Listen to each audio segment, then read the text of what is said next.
Fala galera, como vai? Tudo bem? Meu nome é Alex Ribeiro, nós estamos aqui para resolver mais uma questão do vestibular da UFO do ano de 2015 e é um grande prazer ter você aqui conosco no inglês do vestibular, tá bom? Essa questão é referente à primeira fase, né? São questões objetivas e a questão de número 25. Eu considero essa questão com um grau de dificuldade um pouco mais elevado para aquelas pessoas que têm mais dificuldade com a língua inglesa, que não tem tanta intimidade assim com a língua, tá bom? Até porque não temos aqui quase nada em português. Temos esse comando da questão, ó. Assinale a alternativa que apresenta apenas afirmativas corretas. Só isso em português. O resto tudo é inglês. Tá? Então, meu intuito com esses vídeos é poder orientar aquelas pessoas que têm mais dificuldade com a língua em enxergar a questão por um outro prisma e não precisar de ter ansiedade elevada e se desesperar na hora da prova, tá bom? É possível você fazer a prova sem tanto conhecimento assim da língua e eu procuro nesses vídeos tentar te orientar nisso, ok? Muito bom, vamos lá. Então ele fala o seguinte: assinale a alternativa que apresenta apenas afirmativas corretas. O que ele quer dizer com isso? Significa que ele te deu algumas sentenças, ele te deu algumas afirmativas aqui, 5. E aqui nas alternativas, repare que cada alternativa eu tenho 2 afirmativas. Isso significa dizer que das 5 alternativas que ele te deu, 2 são corretas e 3 são falsas. Então, você e eu, nós devemos julgar as alternativas, se são falsas ou verdadeiras, eliminar as falsas e considerar as verdadeiras e marcar lá embaixo quais são as verdadeiras, tá bom? Vamos lá. Nesse comando da questão, ele fala o seguinte: according to the text, about. Né? Então, esse about, nós já vimos esse termo, um termo importante que diz respeito a algo, né? Sobre alguma coisa. Né? Então, de acordo com o texto sobre, ele me dá o título do texto. Né? Então, ele tem uma palavra interessante, ó, spy, espião, né? Ó, aqui, ó, spy, espião. Sleepy, sleepy vem de sleep, que é dormir, né? Um espião dorminhoco, talvez, foi muito pejorativo, né? Esse título que ele deu. Ainda mais para uma pessoa que se você ler o texto, vai ver que era um problema de saúde que ele tinha, né? Mas o caso do espião que dormia, né? The sleepy spy. It's correct to say, é correto dizer que, e ele me dá um nome, Jacob Abelt. Aqui ele começa te dando a primeira dica. Então vamos entender o que ele está dizendo. Ele está falando, ele não está verbalizando para você o examinador, mas ele está te apontando. Siga o Jacob Abelt. Vá lá no texto e encontra onde ele está. A hora que você encontra ele, ele fala. Só não verbaliza, mas ele fala. As informações que eu tirei para montar cada alternativa, cada afirmativa, cada sentença, está perto do nome, Jacob Abelt. Procura ele lá. Pronto, eu procurei e achei no texto. Excelente. Qual é o próximo passo agora? Marcar as informações que estão perto dos nomes. Então, o que eu vou fazer? Como que eu sugiro? Você tem o Jacob Abelt aqui. Atrás dele tem um ponto final. É muito perto. Então, procura o próximo ponto final. Eu vou achar lá em cima, no although. Significa dizer, então, que está muito perto do segundo parágrafo. Posso pegar ele do início. E depois eu não acho outro ponto final depois dele. Só acho aqui. Então, eu vou selecionar o parágrafo inteiro. E assim eu vou fazer com todos os outros. Repare que aqui, nesse parágrafo, eu tenho 2 nomes. Antes desse Abelt aqui, que é o sobrenome dele, vou lá no according. Né? E o ponto final vem até aqui, narcolepsy. Antes desse nome aqui, eu tenho aqui, ó, the CIA. Depois eu vou ter o final. Então, eu vou selecionar o parágrafo inteiro aqui também. Muito bom. Selecionei onde provavelmente o examinador retirou as informações para montar cada afirmativa. Agora, eu tenho uma questão. Eu posso conseguir resolver afirmativa por afirmativa, comparando cada afirmativa no texto, né? E eliminando ou considerando aquela afirmativa, eliminando se estiver falsa, ou considerando se estiver verdadeira. Mas eu posso me deparar também com alguma dificuldade na língua. Repara essa primeira alternativa, a afirmativa, perdão, essa 1. No texto, eu encontro o termo, né, bugging, bem perto do nome, bugging. Se eu conheço esse termo bugging, que diz respeito a um dispositivo pequeno e que ele é usado para ficar escondido, excelente. Eu já conseguiria matar essa primeira afirmativa que ele me fala. Que ele fala, ele trabalhou com escutas secretas, está vendo aqui? Para gravar conversações usando um dispositivo eletrônico escondido. Pronto, mataria a primeira. Se eu matasse a primeira falando que é verdadeira, onde não tem primeiro, eu eliminaria a B e a C, tá vendo? Consideraria a A e a D e teria que analisar somente a 3 e a 5 agora. Eu quero chamar a atenção aqui da palavra bugging, que costuma estar nas provas, referente ao termo device, que é dispositivo. Então, grava essa palavra que eu estou te passando, bugging, device, gadget. Eu estou lembrando de uma palavra aqui que eu não coloquei, mas a palavra gizmo. G-I-Z-M de Maria, O. Gizmo. Gizmo, bug, device, gadget, são todas palavras referentes a dispositivos pequenos, tá bom? Muito bom, professor, mas se eu não soubesse o termo bugging, não tem problema. Passaria pela primeira alternativa, vamos ignorar ela, não consegui decifrar, não consegui discernir se ela é verdadeira ou falsa. Vamos para a segunda. Repara que na segunda eu acho aqui um termo, olha aqui, ó, National Clandestine Service was fired because he unveiled classified information about the National Clandestine Service. Então ele foi fired, ele foi, não pegou fogo, tá bom? Ele foi demitido, dispensado. Because, por quê? Por qual motivo? Porque ele revelou, né? Ele veio, trouxe as claras. Eu tenho uma negativa aqui, ó, unveiled, né? Tem um an antes do veil. Veil fala de emaranhado, de fechar, né? De coberto. Então ele descobriu, ele revelou informações classified. Classified são secretas, são confidenciais, informações confidenciais sobre essa agência, né? National Clandestine Service. Repara que lá embaixo, perto do Abbott, eu acho National Clandestine Service. Olha o que ele diz. Ele fala o seguinte, ó. A CIA chose not argue the case in court. Então a CIA, ela escolheu não discutir o assunto na corte. Por qual motivo? Olha aqui. Eu tenho um termo lá que ele fala would. Would é um modal verbo. Would significa, na verdade ele não tem significado, perdão, ele tem uma função. Qual que é a função dele na oração? Ele é um auxiliar. A estrutura da língua inglesa segue nome, auxiliar, verbo da ideia, restante da frase. Então, quem que é o meu nome aqui? Ó? O caso do Abbott. Ele é meu sujeito. Depois, então, eu tenho um nome, que é o meu sujeito, eu tenho um auxiliar. Quem que é o auxiliar? O would. E depois do would eu tenho o quê? Do auxiliar eu tenho um verbo. Olha lá, expose. Tá vendo ali? Expose, meu mal some aqui. Expose, muito bom. Então, o que o would faz? Would, ele tem a função de conjugar o verbo que está à frente no futuro do pretérito. Que aquele no primeira pessoa do singular seria aquele nosso iria.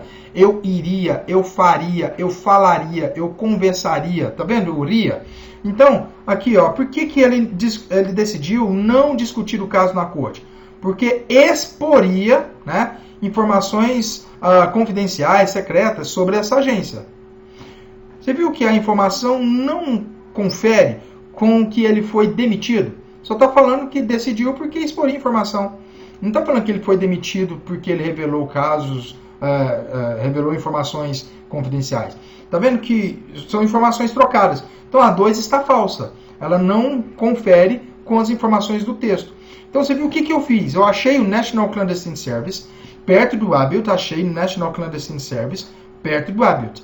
E o would aqui, ele está falando que exporia, né? Mas não chegou, né? Exporia, né? Então olha aqui. O 2 está falso. Ele não foi demitido porque ele revelou informações. É diferente. Ela está falando que o caso poderia expor informações caso fosse discutido na corte. Tudo bem. Então, dessa forma, eu já sei que a 2 estaria falsa. E na 2 estando falsa, eu eliminaria a alternativa B e a alternativa C. Correto?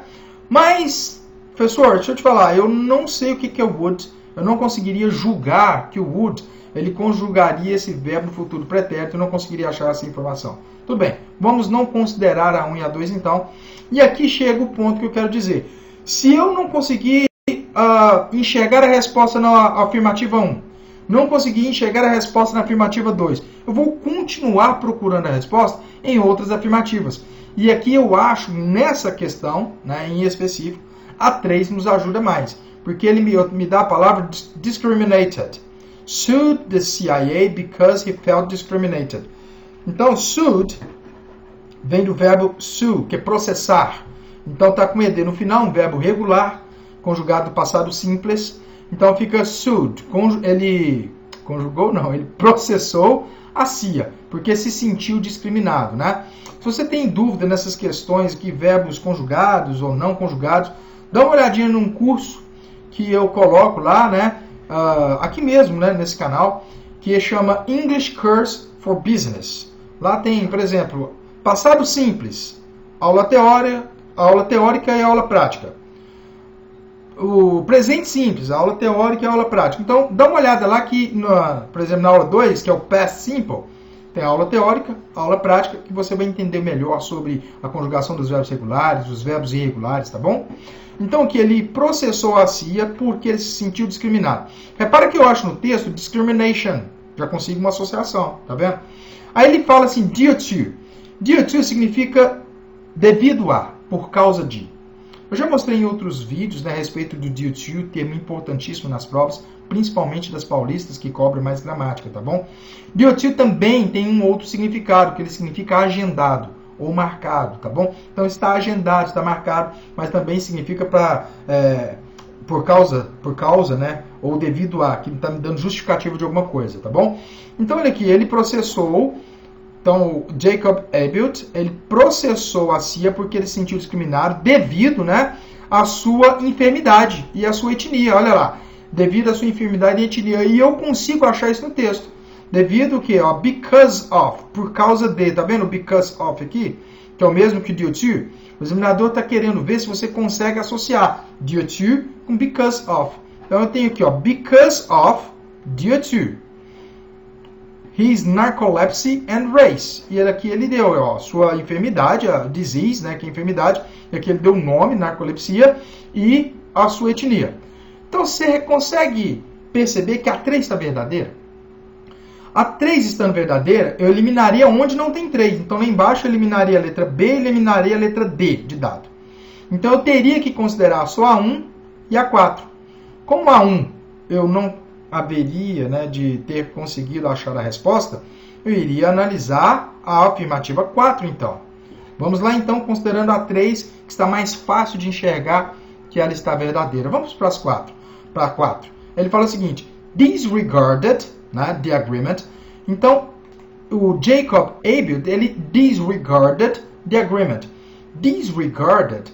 Repara o que eu acho lá embaixo, né? Ele fala worked out. Vamos entender a palavra disregarded. Disregarded, or disregard, ele vem do termo regard. Regard significa considerar. Agora, repara que eu tenho desse, do regard, vamos colocar assim, dessa raiz, né, regard, eu tenho um prefixo e um sufixo. Repare no prefixo, des, D-E-S, des, D-E-S. Aí, então, esse D-E-S, ele já mostra uma outra palavra. Desconsiderar, desprezar e ignorar. Então, se regard é considerar, né, então desse radical, vou colocar a palavra radical regard, se eu colocar o des, fica desconsiderar, desprezar, ignorar. Mas repare que se eu colocar um sufixo, um less, regardless, eu já tenho outro sentido na palavra, que é independentemente, ou apesar de algo, né? Então, são 3 termos importantíssimos. Você precisa de gravar esses 3 termos para ir para a sua prova. Muito provavelmente você vai se deparar com isso, com esses 3 termos em alguma questão. Regard, considerar. Disregard, desconsiderar, desprezar, ignorar. Regardless, né? Independentemente de alguma coisa, apesar de algo. Então vamos lá. Então o que ele está falando aqui? Ó? Ele disregard, então, desprezou, ele desconsiderou o acordo. Ó, o que ele fala lá embaixo, então?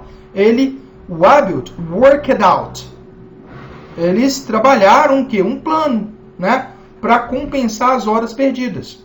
Peraí, então se ele lá está falando que eles trabalharam um plano, então na verdade ele considerou um acordo, não foi assim? Se eles pensaram, bolaram um plano aí, considerou um acordo. Então quando ele coloca esse disregarded, ele está colocando essa alternativa, essa afirmação, nessa sentença, como falsa, na verdade? Então como falsa, por quê? Disregarded, desconsiderar. E ele não desconsiderou, ele considerou. Então a 4 estaria falsa, né? Nós não vamos considerar a 4. Dessa forma, eu já marcaria a letra A de qualquer forma também. Olha lá então, vamos para a 5ª. Ele fala o seguinte, ele está bem português, né? Omitted information about his disability narcolepsy. Ele omitiu informação sobre a sua condição? Ele está falando, ele omitiu informação. Olha o que o texto fala. He informed. Ele informou seus superiores. Peraí, então ele não omitiu informação. Se ele informou, pô, é contrário, né? É oposição isso aí. No texto está falando que ele informou. A afirmativa fala que ele omitiu. Então a 5ª está falsa. Sendo assim, olha lá. Eu desconsideraria a 4, né? Desconsideraria a 5ª Muito bom. Consideraria a 3 como verdadeira. Onde tem 4 e 5, eliminaria a B, C e D. Pronto. Mesmo se eu não soubesse achar a